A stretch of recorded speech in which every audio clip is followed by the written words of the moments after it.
Hello आज जो है हम स्टूडेंट पॉडकास्ट की सीरीज में जो है आगे चल रहे हैं और हमारे साथ प्रताप टी नाइन इंस्टीट्यूट के जो कैडेट्स कॉर्प्स है जो कि बच्चों के लिए उनके अंदर आर्मी और सेल्फ जो रिस्पॉन्सिबिलिटीज होती हैं जैसे डिजास्टर मैनेजमेंट ऑपरेशन मैनेजमेंट उनके लिए जो एक यूनिट बनाई गई टी नाइन कैडेट्स कॉर्प्स उसके फील्ड मार्शल और नीट यूजी के जो हमारे स्टूडेंट हैं फाउंडेशन के भी स्टूडेंट रहे हैं 1 साल और इस साल ड्रॉपर बैच के भी स्टूडेंट हैं जो कि यहाँ पर नीट की प्रिपरेशन कर रहे हैं अंशु और पिछले कई सालों से संस्थान में हैं। तो अंशु से जानना चाहेंगे कि किस तरह के अनुभव उनके रहे हैं, क्या-क्या वो इस संस्थान के बारे में कहना चाहते हैं, जो कि बहाने वाला डोयाला का एकमात्र ऐसा इंस्टीट्यूट है जो मैं कि एक स्टैंडर्ड्स के बेस पे बोलूँगा, एक डाटा के बेस पे जो कि नीट और जेईई की तैयारी जो है, एनडीए और फाउंडेशन एग्जाम की तैयारी जो है एक स्टैंडर्ड बेस पे करवा रहा है। अंशु, आप जानना चाहेंगे, काफ़ी जो है पुराने स्टूडेंट हैं आप टीएनआई के। तो थैंक यू सर जी, आपने मुझे मौका दिया यहाँ।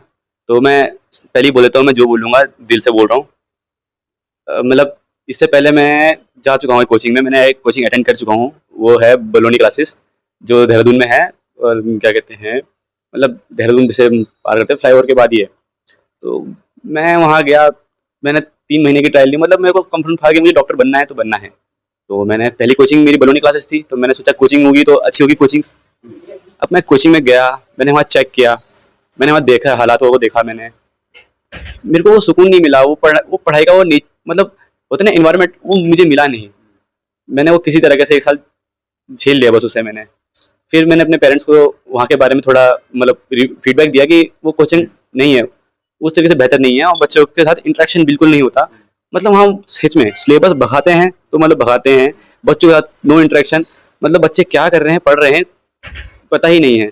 एक बार मेरा ऐसी था, मतलब मेरी तबीयत बहुत जल्दी खराब होती थी।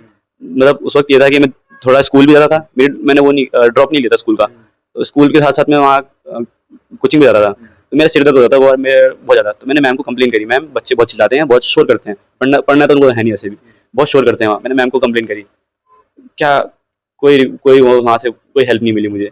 मैंने मैंने हार मान लिया वहाँ से। मैंने कहा नहीं। फिर पेरेंट्स को बताया, तो फिर मैंने आकाश में ज्वाइन करने की सोची। मेरे को वहाँ के रिव्यू मिले, ज़्यादा अच्छे थे नहीं। तो फिर मेरे को यहाँ के बारे में पता चला है। यहाँ के बारे में जब मैं आया, पहले पहले ऐसा कहीं मेरे को मिला नहीं आज तक। पहली बार जब मैं यहाँ पे आया तो मुझसे क्वेश्चंस पूछे गए, तो मैं हैरान था कि यहाँ पे ऐसे ऐसे कोई कोचिंग पे कोचिंग क्वेश्चन मतलब एडमिशन से पहले क्वेश्चंस पूछ लिए मुझसे और मुझे आते ही नहीं है। क्यों? क्योंकि वो बेसिक्स थे और जो मैंने 11th में कभी पढ़े ही नहीं है। तो फिर मैंने यहाँ पे जारी रखा। पहले मैंने सोचा चलो देख लेंगे पहले, तो मैंने जारी रखा। एक दिन पढ़ा, बहुत बढ़िया। क्योंकि यहाँ पे जिस तरीके से बच्चों के साथ इंटरेक्शन चलता है, मेरे को इतनी खुशी हुई कि इतना बेहतरीन बेहतरीन कोचिंग, जहाँ पे मतलब बच्चों के साथ ऐसा होता है ना, टीचर्स बच्चों को देखते क्या बैठते भी नहीं उनके साथ। टीचर हमारे ठीक बगल में बैठ के हमें समझाते हैं, एक एक चीज़ें समझाते हैं कि क्या गलती कर रहे हो। मैं इसी चीज़ से यहाँ पे बहुत ज़्यादा प्रभावित हुआ।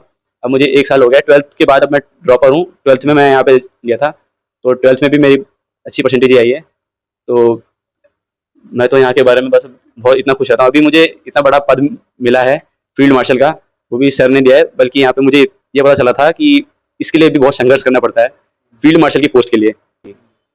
तो जब मैंने पहली बार नीट का पेपर भी दिया ना, तो मुझे खुशी हुई कि जैसा मतलब सेम टू सेम जैसा मुझे यहाँ पढ़ा जाता ना, सेम वैसे ही पेपर आया था। तो फर्स्ट टाइम तो ये था कि मेरा फर्स्ट टाइम तो मेरा नेगेटिव ज़्यादा कर लिए थे, तो उसका तो मेरा थोड़ा रह गया। बट अब की बार मैं नीट का पेपर निकाल के रहूँगा। तो यही है मेरा रिव्यू अभी तो। थैंक यू बेटा। और क्या कहना चाहोगे? मैं तुमसे एक और चीज़ पूछना चाहूँगा, सबसे यूनिक जो चीज़ है, बहुत चीज़ें तुमने मुझे बताई, काफ़ी सारी चीज़ें ऐसी हैं जो कि आपको प्रभावित किया चीज़ों ने, लेकिन कुछ एक चीज़ जो आपको ऐसा लगा हो कि उसने सबसे ज़्यादा आपको इफ़ेक्ट किया हो, सबसे ज़्यादा आपको प्रभावित किया हो? सर टीचर्स का स्ट्रगल सबसे ज़्यादा तो यही है। मैंने देखा जब मैं स्टार्टिंग में आया था तो सामने हाईवे हाईवे था। तो मतलब उस वक्त मिठाई की दुकान थी सामने, तो ज़्यादा शोर शरार नहीं होता था। फिर उस वक्त बच्चे भी उससे पहले बच्चे थे। मैंने मैंने खुद अपनी आंखों से देखा जब मैं स्टार्टिंग में आया था। तो बच्चे होते हैं, जब एंड होता है कभी अपना साल, तो बच्चे बहुत सारे आते हैं अपने कोचिंग को आखिरी आखिरी टाइम पे देखने के लिए। तो मैं भी यहाँ पे था जब उस वक्त था, तो बहुत सारे बच्चे थे। तो मैंने देखा बहुत सारे बच्चे हैं, अच्छा अच्छा कोचिंग है। तो फिर उसके बाद कंस्ट्रक्शन का काम स्टार्ट हुआ, थोड़ा फ्लक्चुएशन रहा, बट तब भी नेशनल हाईवे का काम अभी भी है, अभी भी बहुत डिस्टर्बेंस है इनके चक्कर में। बट हमारे टीचर्स ने क्या किया, उन्होंने सबसे बढ़िया लगी, उन्होंने किसी एडवर्टाइजमेंट में पैसे नहीं लगाए, उन्होंने हमारे पैसे लगाए हमारे लिए। उन्होंने चैनल्स लगाए, बोर्ड लगाए, डिजिटल बोर्ड लगाए, इतनी सारी सुविधा दी है। अभी आप ये मान लो कि हमें गर्मी में दिक्कत ना हो, इसलिए उन्होंने हमारे लिए एसी लगाया कि हम ढंग से अच्छे से पढ़ सकें। और आपको क्या है, बड़े कोचिंग्स में तो एसी मिल जाती है, सब कुछ फैसिलिटी मिल जाती है, सुकून की ज़िंदगी मिल जाती है। कौन पूछना है वहाँ पे, मज़े से रहो, ज़िंदगी ऐसी रहती है वहाँ तो सर। मैंने खुद गया हूँ। मतलब कहने का मतलब ये है कि जो है इंटरेक्शन नहीं होता है, इंटरेक्शन जो होता है, कनेक्शन जो, एक बॉन्ड जो बैठता है गुरु और शिष्य का, एक बॉन्ड होता है ना सर यहाँ तो सबसे अच्छा बॉन्ड मेरा ही है, लगता मुझे ऐसा लगता है कई कभार, क्योंकि छोटी छोटी चीज़ें भी ना, मतलब हमारे ना सर और हमारी शक्ल देख के ही बता देते हैं कि हमें दिक्कत क्या है। अगर हम, होता है ना जैसे हम बच्चे एक्सप्रेशन छुपाते हैं अपने, यहाँ तो एक्सप्रेशन छुप ही नहीं सकते। टीचर्स को शक्ल देख के, हाव भाव देख के बता देते हैं कि बेटा दिक्कत क्या है। मतलब अगर आपको कुछ भी दिक्कत है ना, चाहे सर दर्द भी हो ना, टीचर्स वो भी पता कर लेंगे। मतलब अगर मैं कहना चाहूँ अंशु, तो देखो आपसे तो क्या ही फॉर्मेलिटीज करूँ, मैं आपसे डायरेक्ट क्वेश्चन पूछता हूँ, ठीक है ना, क्योंकि आप इस 10 आई कैडेट स्कॉप के फील्ड मार्शल पे बहुत रिस्पॉन्सिबिलिटीज होती हैं एक कैडेट के ऊपर। तो मैं सिंपल सा मतलब ये बोलना चाहूंगा कि सिंपल आपका कहने का मतलब ये है कि teacher student to student connect है। Yes sir. और उसको मेंटली फिजिकली उसकी हर एक प्रॉब्लम्स को जानता है। Yes sir. है ना। और एक ऐसा एनवायरनमेंट आपको लगता है यहाँ पर जैसे लाइक फैमिली, आप कहना ही चाहोगे? सर मेरा तो यहाँ से जाने का मन ही नहीं करता कई बार। मैं तो खुद यहाँ पे सुबह से लेकर शाम तक ही पड़ा रहता हूँ। सुबह कोचिंग से 9 बजे का होता है, तो मैं कई बार 8 या 9 बजे भी गया हूँ घर। बिल्कुल बिल्कुल। और कुछ और चीजें जो कि प्रताप टी इंस्टीट्यूट के बारे में आप कहना चाहेंगे, इसके और ब्रांचेस के बारे में? मैं तो सर सिर्फ यही कहना चाहूँगा कि बच्चे अगर जल्द से जल्द यहाँ आ गए ना, तो उनका फ्यूचर बहुत अच्छा हो जाएगा, उनका फ्यूचर बहुत ब्राइट होने वाला है। अगर बच्चे ने यहाँ पढ़ना स्टार्ट कर दिया ना, मैं तो कह रहा था इंडिया बदल जाएगा सच में। और प्रताप टी इंस्टीट्यूट, जैसा कि सभी को पता है कि प्रताप टी इंस्टीट्यूट स्पोर्ट्स और एजुकेशन दोनों में जो है प्रोवाइड करता है नॉलेज को, है ना। तो उसके बारे में कुछ कहना चाहूँ, कुछ बेनिफिट्स मिले आपको? सर जैसे पीछे बोर्ड आपको दिख ही रहा होगा, पीछे बैनर एक प्रताप टी इंस्टीट्यूट हमारा साइंस का, और बहुत सी चीज़ें इनोवेशंस का, और एक क्रिकेट का। और मतलब यहाँ पे आपको ऐसा भी नहीं है कि आप पढ़ाई पढ़ाई करो, आप स्पोर्ट्स में भी ले सकते हो। और यहाँ मैंने जैसे बच्चों को देखा है, मैंने बहुत से अकेडमी के बच्चों को देखा है, बट जैसे क्रिकेट के, तो वहाँ पे ज़्यादा बच्चे उनको रूल्स तक नहीं पता, पर यहाँ पे एकदम डिसिप्लिन, मैंने यहाँ के बच्चों को देखा है, क्रिकेट के बच्चों को डिसिप्लिन तो बहुत अच्छा डिसिप्लिन है। और जैसे मैं इनसे भी मिला हूँ ना, तो मतलब टीचरों को ऐसे टीचर को टीचर नहीं, जैसे होता था ना गुरुकुल में, जैसे पुराने वैदिक काल में वैदिक हाँ, जैसे गुरु, मतलब गुरु को भगवान का दर्जा देते हैं।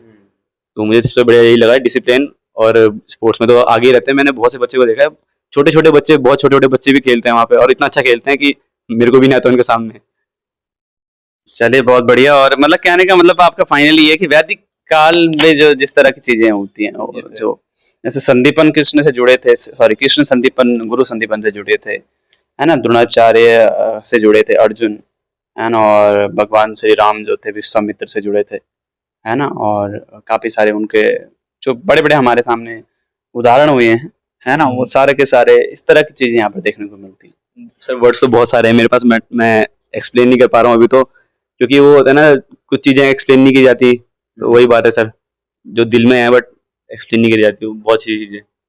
Okay, thank you very much Anshu, best of luck for your future. मुझे पक्का विश्वास नहीं है, पूरा कंप्लीट आप पे वो है कि आप एक दिन जो है अपनी लाइफ में सक्सेसफुल बनेंगे। सक्सेसफुल केवल एक पोस्ट पे पहुंचना सक्सेसफुल नहीं होता, एक इंसान बनना भी सक्सेसफुल होता है आज के ज़माने में। थैंक यू बेटा।